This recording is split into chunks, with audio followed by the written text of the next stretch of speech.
Hey guys, welcome to Trend Buzz, your shortcut to the smartest hacks and money ideas in seconds. Let's begin. আচ্ছা, একটা অদ্ভুত ব্যাপার কি কখনো চোখে পড়েছে? যে অনেক ইন্টেলিজেন্ট মানে হাই আইকিউ মানুষ তারা জীবনে বেশ স্ট্রাগল করে। অথচ অন্যদিকে বেশ সাধারণ বা অ্যাভারেজ বুদ্ধির মানুষরা কিন্তু অনেকটা এগিয়ে যায়। এমনটা কেন হয় বলুন তো? ঠিক এই প্যারাডক্সটাকে আজ আমরা একটু ভেঙে দেখব। আজকের আলোচনার বিষয় এটাই, কেন স্মার্ট মানুষরা ফেল করে আর যারা শুধু কাজটা করে যায় তারাই জিতে যায়। দেখুন, এটা কিন্তু কোনো মজার কথা নয়, এটা একটা কঠিন বাস্তব যা আমরা প্রায় আমাদের চারপাশে দেখি। বুদ্ধিমানরা কি করে? ওভারথিঙ্ক করে, একটা পারফেক্ট প্ল্যান বানাতে গিয়ে শেষ পর্যন্ত কিছুই করে না।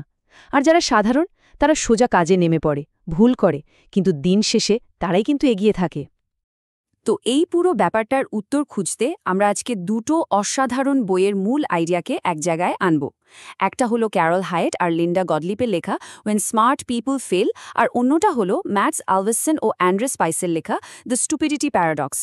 এই দুটো বইকে মিলিয়ে আমরা দেখব কিভাবে ইন্টেলিজেন্স নিজেই একটা ফাঁদ হয়ে দাঁড়ায় আর কেন শুধু অ্যাকশন নেওয়াটা একটা ব্রিলিয়েন্ট আইডিয়ার থেকেও অনেক বেশি শক্তিশালী।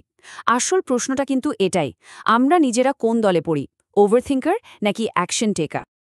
তো চলুন প্রথমে দেখা যাক এই ইন্টেলিজেন্ট মানুষদের আসল সমস্যাটা ঠিক কোথায়, কেন তারা প্রায়ই এভাবে আটকে যায়।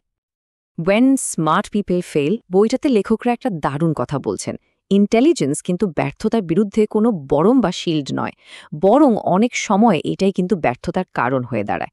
ভাবছেন কারণটা কি? কারণটা হলো ইগো। ইন্টেলিজেন্ট মানুষদের প্রায়ই মনে হয় আমি তো স্মার্ট, আমি তো ফেল করতে পারি না। কিন্তু জীবন তো আর ইগোকে পাত্তা দেয় না, তাই না? লেখকদের একটা দুর্দান্ত লাইন আছে যা পুরো বিষয়টা পরিষ্কার করে দেয়। মানুষ যত স্মার্ট হয় তার পতন তত কঠিন হয়, কারণ সে বিশ্বাসই করতে চায় না যে তার পতন হতে পারে। বইটা বলছে ফেল করার পর এই ইন্টেলিজেন্ট মানুষরা মূলত তিনটে ইমোশনাল স্টেজের মধ্যে দিয়ে যায়। চলুন তো এই স্টেজগুলো একটু কাছ থেকে দেখা যাক। প্রথম স্টেজটা হলো শক আর ডিনায়াল, মানে ব্যর্থতাটাকে তারা কিছুতেই মেনে নিতে পারে না। তখন তাদের মাথাটা কি করে? শুধু অজুহাত খুঁজতে শুরু করে, দোষ দেবার জন্য কাউকে খোঁজে। পরিস্থিতির দোষ, ভাগ্যের দোষ, অন্য কারো দোষ, সবার দোষ, শুধু নিজেরটা বাদে। আর আসল সমস্যাটা এখানেই, তারা ফেলারকে শেখার একটা সুযোগ হিসেবে দেখে না, বরং এটাকে একটা পার্সোনাল অ্যাটাক হিসেবে ধরে নেয়। এরপর আসে লজ্জা আর নিজেকে গুটিয়ে নেওয়া স্টেজ। দেখুন, স্মার্ট মানুষেরা তাদের আইডেন্টিটি বা পরিচয়কে সাফল্যের সঙ্গে একদম আঠার মতো জুড়ে ফেলে। তাই যখন তারা ফেল করে তাদের মনে হয় ব্যর্থ হয়েছি মানে আমি আর স্মার্ট নই। আর এই লজ্জাতেই তারা চুপচাপ ভিড় থেকে নিজেকে সরিয়ে নেয়, নতুন কোনো চ্যালেঞ্জ নেওয়া বন্ধ করে দেয়। তাদের ভেতরের ভয়টা যেন ফিসফিস করে বলে আবার ফেল করার চেয়ে তো চেষ্টা না করাই ভালো। আর এই মাইন্ডসেটটাই কিন্তু ভবিষ্যতের সব রাস্তাকে ব্লক করে দেয়। কিন্তু আসল ম্যাজিকটা হয় তৃতীয় স্টেজে, রিকভারি আর রিইনভেনশন। এখানে কিন্তু আসল গ্রোথ শুরু হয়। এই পর্যায়ে এসে তারা বুঝতে পারে যে ব্যর্থতা মানে আসলে শেষ নয়, ব্যর্থতা মানে হলো শেখার একটা সুযোগ। আর এই আসল পরিবর্তনটা শুরু হয় বিনয় বা হিউমিলিটি দিয়ে। যখন কোনো মানুষ এটা মন থেকে স্বীকার করে নেয় যে সে সব কিছু জানে না, ঠিক তখনই নতুন করে শেখার আর নিজেকে নতুন করে গড়ে তোলার দরজাটা খুলে যায়। তো এই তো গেল একটা দিক। এবার চলুন মুদ্রার অন্য পিঠটা দেখা যাক। আর এর জন্য আমরা যাব ম্যাটস আলভেসন আর অ্যান্ড্রে স্পাইসারের লেখা বই দ্য স্টুপিডিটি প্যারাডক্সের কাছে। এই বইটা ব্যাখ্যা করে যে কেন যারা কম ভাবে তারা অনেক সময় বেশি সফল হয়। ইন্টারেস্টিং, তাই না? এই বইটা একটা দারুণ কনসেপ্ট আমাদের সামনে আনে, যার নাম ফাংশনাল স্টুপিডিটি। এর মানে কি? এর মানে হলো বেশিরভাগ সংস্থায় বা এমনকি বাস্তব জীবনেও যারা কম প্রশ্ন করে, সিস্টেমটাকে শুধু মেনে নেয় আর শুধু কাজটা করে দেয়, তাদেরকেই কিন্তু পুরস্কৃত করা হয়। আর উল্টো দিকে যারা বেশি গভীরে গিয়ে অ্যানালাইসিস করে তাদের প্রবলেম্যাটিক বা অনেক স্লো বলে ধরে নেওয়া হয়। এই প্যারাডক্সটা কিন্তু একদম সত্যি, কারণ যারা কম ভাবে তাদের ইগো কম থাকে আর তারা দ্রুত কাজটা শেষ করে এগিয়ে যেতে পারে। বইটাতে একটা অফিসের দারুণ উদাহরণ দেওয়া আছে। ধরুন একজন খুব ইন্টেলিজেন্ট কর্মচারী একটা সিদ্ধান্ত নেওয়ার জন্য কয়েক মাস ধরে অ্যানালিসিস করছে, সব ভালো মন্দ দিক খতিয়ে দেখছে। আর অন্যদিকে আরেকজন অ্যাভারেজ কর্মচারী অত কিছু না ভেবে ছোট্ট একটা অ্যাকশন নিয়ে কাজটা শেষ করে দিয়েছে। এবার বলুন তো, দিনের শেষে বস কাকে প্রমোশন দেবে? অবশ্যই তাকে যে কাজটা শেষ করেছে। এটাই হলো ফাংশনাল স্টুপিডিটি, বেশি ভাবার চেয়ে কাজ করাটা অনেক বেশি জরুরি। এখান থেকে একটাই শিক্ষা, বাস্তব জগতে এক্সিকিউশন সবসময় ইন্টেলেক্টকে হারিয়ে দেয়। আইডিয়া যতই ব্রিলিয়েন্ট হোক না কেন, যদি সেটাকে কাজে লাগানো না হয় তাহলে তার কোনো দামই নেই। আসল কথা হলো মোমেন্টাম। Momentum is everything. লেখকরা তো পরিষ্কার বলছেন, অতিরিক্ত বুদ্ধিমত্তা বোকামিতে পরিণত হয় যখন সেটা কাজকে বা প্রগ্রেসকে থামিয়ে দেয়। আর ঠিক এই কারণেই স্মার্ট মানুষরা হেরে যায়, কারণ তারা পারফেক্ট লজিক খুঁজে বেড়ায়। আর সাধারণ মানুষরা জিতে যায় কারণ তারা অসম্পূর্ণ বা ইমপারফেক্ট অ্যাকশন নিতে একটুও ভয় পায় না।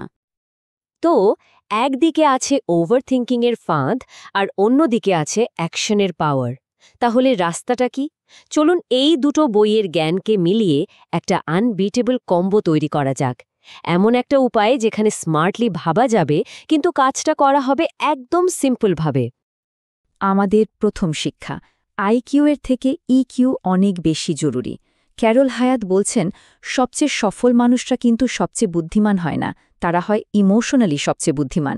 অর্থাৎ তারা মানুষের সাথে মিশতে পারে, মন দিয়ে অন্যের কথা শোনে এবং তাদের ইগো অনেক কম থাকে। আর এটা খুব জরুরি, কারণ ইগো থাকলে তো নতুন কিছু শেখাই যায় না। দ্বিতীয় শিক্ষাটা হল 80% রুল বা 80% নিয়ম। বেশিরভাগ ব্যর্থতার কারণ কি জানেন? সঠিক সময়ের জন্য অপেক্ষা করা। যদি কোনো কাজের ওপর 80% কনফিডেন্সও থাকে তাহলে সেটাই যথেষ্ট, কাজে নেমে পড়া উচিত। কারণ 100% পারফেক্ট প্ল্যান বলে আসলে কিছুই হয় না। অ্যাকশন নেওয়ার পরেই কিন্তু রাস্তাটা পরিষ্কার হতে শুরু করে। তৃতীয় শিক্ষা, আর এটা কিন্তু দুটো বইতেই কমন, ব্যর্থতা মানে শেষ নয়, ব্যর্থতা মানে হলো ফিডব্যাক। যত তাড়াতাড়ি ফেল করা যায় তত তাড়াতাড়ি শেখা যায় এবং নিজেকে বদলানো যায়। আসল লুজার তো তারা যারা ফেল করার ভয়ে কোনোদিন চেষ্টাই করে না। আর আমাদের চতুর্থ শিক্ষা, সবকিছু সহজ রাখুন। দ্য স্টুপিডিটি প্যারাডক্স আমাদের সাবধান করে যে অতিরিক্ত জটিলতা বা ওভার কমপ্লিকেশন এক্সিকিউশনকে মেরে ফেলে। তাই যে কোনো সমস্যাকে ভেঙে ছোট আর সহজ করে ফেলাটা কিন্তু একটা আর্ট। সুতরাং আমরা যদি এই দুটোকে মেলাতে পারি, অর্থাৎ ভাবনার সময় স্মার্ট আর অ্যানালিটিক্যাল হওয়া, আর কাজ করার সময় সিম্পল আর ডিরেক্ট হওয়া, তাহলে যে কম্বিনেশনটা তৈরি হয় সেটাই হলো সেই আনবিটেবল কম্বো। ভাবুন গভীরে, কিন্তু কাজ করুন দ্রুত। শেষ পর্যন্ত এই দুটো বই আমাদের একটা চিরন্তন সত্য শেখায়। আসল স্মার্টনেস এটা নয় যে কে কতটা জানে, আসল স্মার্টনেস হলো কে কত দ্রুত পরিস্থিতি অনুযায়ী নিজেকে বদলে নিতে বা অ্যাডাপ্ট করতে পারে। শুধু বুদ্ধি বা পোটেনশিয়াল থাকাই যথেষ্ট নয়, সেটাকে ঠিকঠাক কাজে লাগানোটাই আসল কথা। তাহলে দিন শেষে প্রশ্নটা কিন্তু আমাদের নিজেদের কাছেই, আমরা কি অতিরিক্ত চিন্তার জালে আটকে থাকব নাকি ছোট ছোট পদক্ষেপ নিয়ে এগিয়ে যাব? উত্তরটা যাই হোক, একটা কথা মনে রাখতে হবে, অ্যাকশনই কিন্তু সব কিছু বদলে দেয়। এই আলোচনাটা যদি ভালো লেগে থাকে তাহলে আমাদের সাথে থাকতে পারেন, যাতে আমরা এরকম আরও ইন্টারেস্টিং আইডিয়া আপনাদের জন্য নিয়ে আসতে পারি। আমাদের পরের আলোচনার বিষয় অলসতার পেছনের সাইকোলজি। দেখা হবে পরের বার। শিখতে থাকুন আর এগোতে থাকুন। Thanks for watching. If you like the ideas, please subscribe and stay tuned.